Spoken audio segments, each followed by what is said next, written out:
बिस्मिल्लाहिर्रहमानिर्रहीम, अस्सलामुअलैकुम। वो फ़कत 11 साल का बच्चा था जिसका हाथ बुरी तरह जला हुआ था, जिसे इंतहाई गर्म चीज़ या दुखते हुए लोहे को पकड़ लिया हो। उसके हाथ पर जलने के बजाय छाले बने हुए थे जिनको आटे की मदद से ठंडा रखने की कोशिश की गई थी। वो मासूम बच्चा एक तरफ से बोल्ट मुंह में दबाकर चाबी की मदद से खोल रहा था। मुझे उस बच्चे पर इंतहाई रहम आया था। मैंने बच्चे से उसका नाम पूछा तो उसने अपना नाम उस्मान बताया। मैं नाम पूछने के बाद बाजार दुकान पर पढ़ी अखबार पढ़ने में मशगूल हो गया था और सोच रहा था कि जाते हुए उस बच्चे को कोई करीबी मेडिकल स्टोर से कोई जलन कम करने वाली ट्यूब लेकर दूंगा।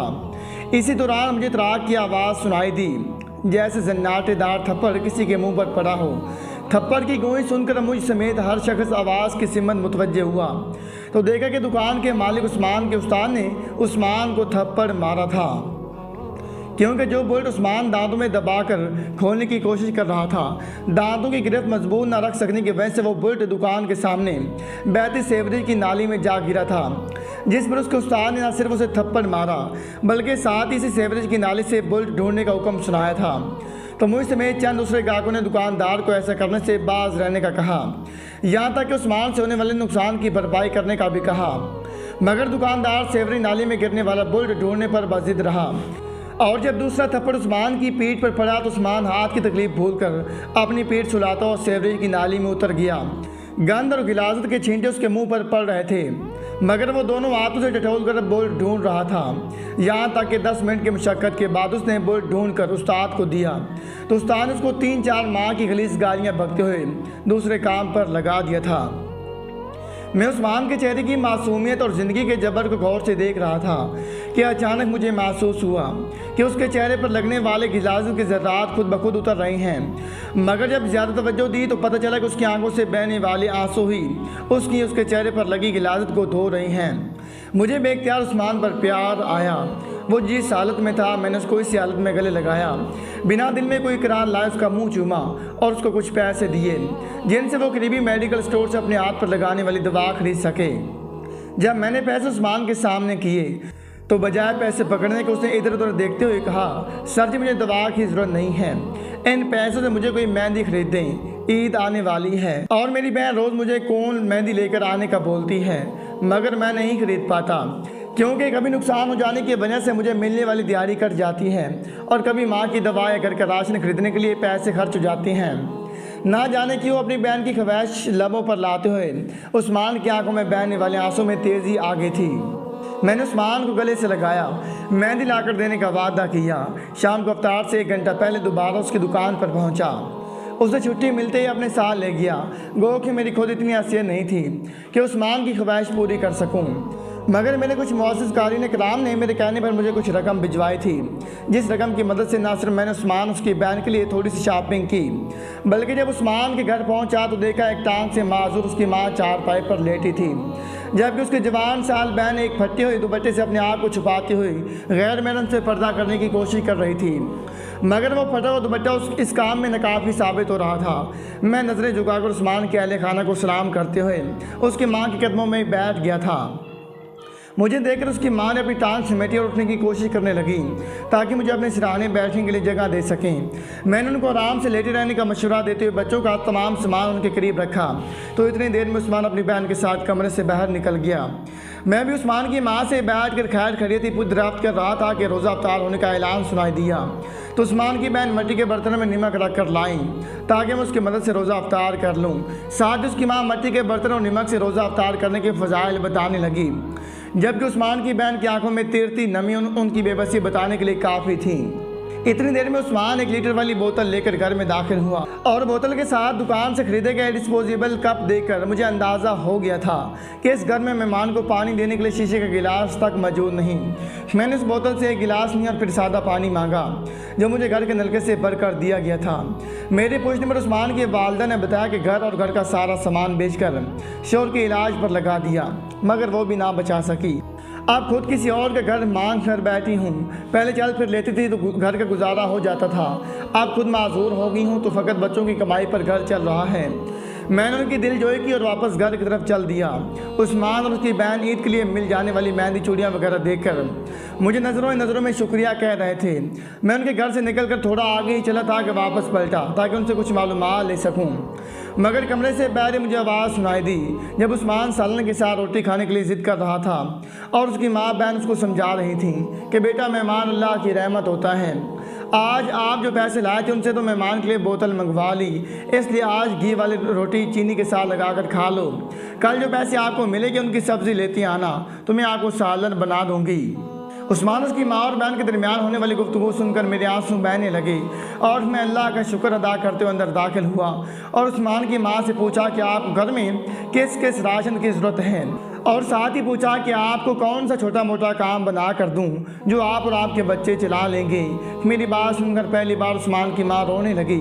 मुझे गिरबान से पकड़कर मेरा सर नीचे झुकाया और माथा चूमते हुए कहा, बेटा, मैं कपड़े बहुत अच्छी तरह सिलाई कर लेती हूँ, अगर हो सके तो मुझे एक सिलाई की मशीन खरीद कर दे दो। मैं खुद माजूर हूँ, जवान बच्ची को अकेला घर से बाहर नहीं भेज सकती ताकि लोग इसे आवाज़ का निशाना ना बना दें।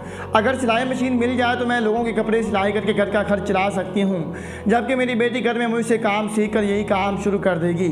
दूसरी तरफ बेटा जहाँ काम कर रहा है वहीं करता रहे तो एक दिन वो भी काम में माहिर हो जाएगा। मैंने उस्मान की माँ के सामने सर तस्लीम खम किया, बाहर निकला। सामने मैंने स्टोर से न सिर्फ सब्ज़ी बल्कि महीने भर का राशन खरीद कर उस्मान के घर दिया और अपने इन मोहतरम कारीन कराम को जिन्होंने इस राशन के लिए रकम मुहैया की थी। उस्मान की माजूर बेवा माँ और यतीम बच्चों ने रोते हुए मेरे इन कारीन कराम के लिए दुआएं की और अल्लाह आले रसूल माह रमज़ान के सदक़े उन लोगों के कारोबार में बरकत, सियाहत और तंदुरुस्ती और दोनों जहानों में कामयाबी के लिए दुआएं मांगना शुरू कर दी। मैंने उस्मान के हाथ पर लगाने के लिए एक मलहम ख़रीदा और इंतहाई एहतियात से उसके हाथ पर लगाने के बाद उस हाथ से इन तमाम कारीन कराम के लिए नाम लेकर दुआ करवाई और सिलाई मशीन खरीद कर देने का वादा करके घर चला आया। उसका नाम माँ ने सबा रखा था। वो रोते हुए बता रहा था कि वो औलाद या आजमाइश था। वालिदैन की शादी के 6 साल बाद पैदा हुआ था। इन 6 सालों में कई बार उसकी माँ को सिर्फ इस बात पर तराक होते होते टल गई थी कि उसने अभी तक औलाद पैदा क्यों नहीं की। आखिरकार 6 साल शदीद तरीन आजमाइश से गुजरने के बाद उसकी माँ उम्मीद से हुई तो अल्लाह ने सबा को पैदा किया था और सबा खुद अपनी माँ के लिए आजमाइश बन गया था क्योंकि वो लड़की की सूरत में हिजड़ा था। कहानी में सबा को लड़का सबा की फरमाइश पर ज़ाहिर किया जा रहा है। इतनी दुआओं, मिन्नतों, ज़ारियों, मुरादों के बाद जब अल्लाह की ज़ात ने एक और आजमाइश से सामना करवाया तो सबा की माँ ने खंदा पेशानी से अल्लाह की रज़ा को कबूल कर लिया, जबकि सबा के वालिद ने अपने लिए गाली और अपने ख़ानदान के लिए बदनुमा दाग करार देते हुए सबा की माँ को तलाक देकर सबा समेत घर से सब को निकाल दिया। तो सबा की माँ एक बार फिर अपने भाई की दहलीज पर आ बैठी। सबा की माँ को रखना सबा की माँ के भाई मामू की मजबूरी थी, मगर वो सबा को रखने पर किसी सूरत भी आमादा नहीं था। जब सबा की माँ को और कोई सूरत नज़र न आई तो उसने भाई से कहा कि ये घर मेरे बाप का भी है, विरासत में मेरा भी हक है। अगर आप मुझे मेरे बेटे समेत नहीं रहने देते तो मेरा हिस्सा मुझे दे दो, मैं कहीं किराए पर अलग घर ले लूँगी। जब सबा के मामू ने यह बात सुनी तो फिर औनियत भरे लहजे में कहा, जायदाद से हिस्सा मांगा तो दोनों माँ बेटा सबा की माँ की फरमाइश पर सबा को लड़का और बेटा ही कहा जाता था। दोनों की लाश रावी में बहा दूंगा। सबा की माँ की तरफ से दी गई धमकियाँ इस हद तक कारगर साबित हुई कि सबा के मामू ने सबा की माँ को सबा समेत रखने पर नमादगी ज़ाहिर कर दी और सबा जायदाद में अपना हिस्सा अपने भाई को देने पर राज़ी हो गई। वक्त गुजरने लगा, सबा को प्राइमरी तक पढ़ाया गया, मगर फिर हिजरों से मुआशरे का सलूक और जुल्म देखते हुए सबा को घर बिठा दिया गया। पहले कुरान पाक पढ़ाने के लिए सबा को मौलवी साहब के पास भेजा गया, मगर मौलवी साहब की मशकूक और हरकत के बाद ये जिम्मेदारी सबा की माँ ने खुद उठा ली। सबा ने मुकम्मल कुरान पाक अपनी माँ के पास पढ़ा, बल्कि सबा की माँ ने सबा को सूरह यासीन भी हिफ़्ज़ करवाई कि अगर मैं मर जाऊँ तो मेरी कब्र पर आकर पढ़ना। सबा ने बताया कि जब मैं कुछ बड़ा हुआ तो बजाय भीख मंगवाने के मेरी माँ ने मुझे फ्रूट वाली रेडी लगा दी और उसमें फ्रूट बेचने लगा। बहुत सारे लोग मुझे तज़हीक का निशाना बनाते, तंग करते, गलत हरकत करते। जब बात हद से बढ़ती तो मैं सारी बात अपनी माँ को बता देता। 2-3 दिन उसकी माँ उसके साथ जाती तो दिन सुकून से गुजर जाते। फिर आहिस्ता आहिस्ता लोग अपनी पुरानी हरकत शुरू कर देते। सबा की माँ को मक्का मदीना देखने का बहुत शौक़ था और सबा अपनी माँ की इस ख्वाहिश को रिज़्क हलाल से पूरा करने के लिए बहुत कोशिश करता था और अक्सर माँ से कहता था कि मक्का मदीना जाकर मेरे लिए भी वहाँ जाने का इजाज़तनामा ले आना। सबा ने रोते हुए बताया कि वो ऐसा ना कर सका। पता है क्यों? क्योंकि कुछ नौजवान लड़के सबा के पीछे लग गए और वो सबा को दोस्ती पर मजबूर करते। उनको सबा के पीछे लगाने वाला भी सबा का सगा मामूजात था। सबा को सबा का मामूजात एक बार ज़्यादती का निशाना भी बना चुका था, जिससे सबा ने अपनी माँ को आगाह किया। मगर सबा की माँ एक मजबूर माँ थी। यार अब कभी कोई माँ मजबूर ना हो, इसलिए मुसलसल उसने सबा को खामोश रहने का कहा और ख़ुद भी खामोशी इख्तियार कर रखी। अब जब वो लड़के सबा को तंग करते हुए हाथ से बढ़ने लगे तो सबा ने अपनी माँ को बताया। सबा की माँ अब सबा के साथ जाती, सारा दिन सबा के साथ खड़े होकर फ्रूट बेचती और शाम को सबा के साथ घर वापस आ जाती। एक दिन सबा की माँ की तबीयत ख़राब थी और सबा अकेले ही काम पर चला गया तो वो अब्बास नौजवान जो सबा को दोस्ती के लिए मजबूर करते थे, उन्होंने सबा के मुंह पर तेज़ाब गिरा दिया। तेज़ाब गिरने से सबा का सारा मुंह झुलस गया। सबा के मामू ने कानूनी कार्रवाई में सबा की माँ को सपोर्ट करने से इनकार कर दिया। सबा ने जो रिज़्क हलाल कमाकर अपनी माँ को मक्का मदीना दिखाने के लिए जोर रखा था, वो सबा के इलाज पर लग गया और सबा की माँ मक्का मदीना की हसरत दिल में लिए कब्र में जा सोई। सबा की माँ सबा को इस अज़ियत में ना देख सकी और सबा के मुकम्मल सेहतयाब होने से पहले खालिक हकीकी से जान मिली। लाख ख्वाहिश के बावजूद भी सबा को उसकी माँ के जनाजे के साथ न ले जाया गया। सबा की माँ की वफ़ात के तीसरे दिन सबा के मामू ने सबा को घर से निकाल दिया। सबा ने अपनी रिहाइश का मुस्कान अपनी माँ की कब्र को बनाना चाहा, मगर गोरगन ने वहाँ रहने तो दूर सबा को माँ की कब्र के करीब भी ना जाने दिया। फिर सबा हिजरों के एक गुरु को जा मिला और उनके पास केक के तौर पर रहा। कल सबा की माँ की बरसी थी। उसने इशा की नमाज के बाद सूरह यासीन और बाकी कलाम शरीफ पढ़कर अपनी माँ को इसाले सवाब करने की वजह से दुआ लंबी हो गई और खाना लेट हो गया। इस बात को बुनियाद बनाकर गुरु समेत तमाम हीरों ने सबा को मारा और सबा के जिस्म पर मार के निशान मौजूद थे। ना सिर्फ सबा को मारा बल्कि उसे ग्रोह से निकल जाने का हुक्म सादर कर दिया और सबा के लाख मिन्नतों जामियों के बावजूद भी सबा को साथ रखने से इनकार कर दिया। सबा लाहौर में किसी और गुरु के पास जा रहा था। सबा ने रोते हुए बताया कि उसकी सबसे बड़ी ख्वाहिश अपनी माँ की कब्र पर खड़े होकर उसकी हिफाजत करवाएगी, सूरह यासीन पढ़ना है। सबा ने बहते आंसू के साथ बताया कि मेरी माँ की एक ख्वाहिश किस्मत ने पूरी ना होने दी और दूसरी ख्वाहिश इंसान पूरी नहीं होने दे रहे। मैंने मुमकिन तक सबा की माली मदद की। सबा मज़ीद पैसों का तलबगार था क्योंकि सबा के पास किराया भी नहीं था, मगर मेरी जेब इजाज़त नहीं देती थी, इसलिए मैंने माजरत कर ली और अपनी मंजिल आ जाने पर सबा को अलविदा कहकर गाड़ी से उतर गया। मैं अक्सर ज़ुबैर इस वक्त कनाडा में बतौर कनेडियन शहरी रह रही हूँ। मुझे कनाडा में रहते हुए 13 साल हो गए हैं। इन 13 सालों में शायद ही कभी कोई दुख देखा हो, मगर आज से 15 साल पहले मेरी ज़िंदगी में कुछ हादसात पे दर पे पेश आए जिनकी मुजरिम मैं खुद को समझती हूँ, मगर उसकी सज़ा मेरी फैमिली को मिली। पाकिस्तान में मेरा ताल्लुक ज़िला जेलम के एक गाँव से है, मगर मेरे वालिद साहब का लाहौर में इंपोर्ट एक्सपोर्ट का कारोबार था। इस टाइम लाहौर के एक पोश एरिया में रहायश पजीर थे और तकरीबन लाहौर के हर मशहूर टाउन में हमारा बंगला था। मेरे वालिद साहब और वालिदा साहब इंतहाई मुत्तकी और परहेज़गार इंसान थे। हम सिर्फ 2 ही बहन भाई थे। घर में लाडले होने के बावजूद हमें मजहबी और दुनियावी तालीम और कामों में गफलत पर डांट या सज़ा ज़रूर मिलती थी। मुझे नहीं लगता कि हमारे वालिदैन ने हमारी तरबियत में कोई कमी छोड़ी थी।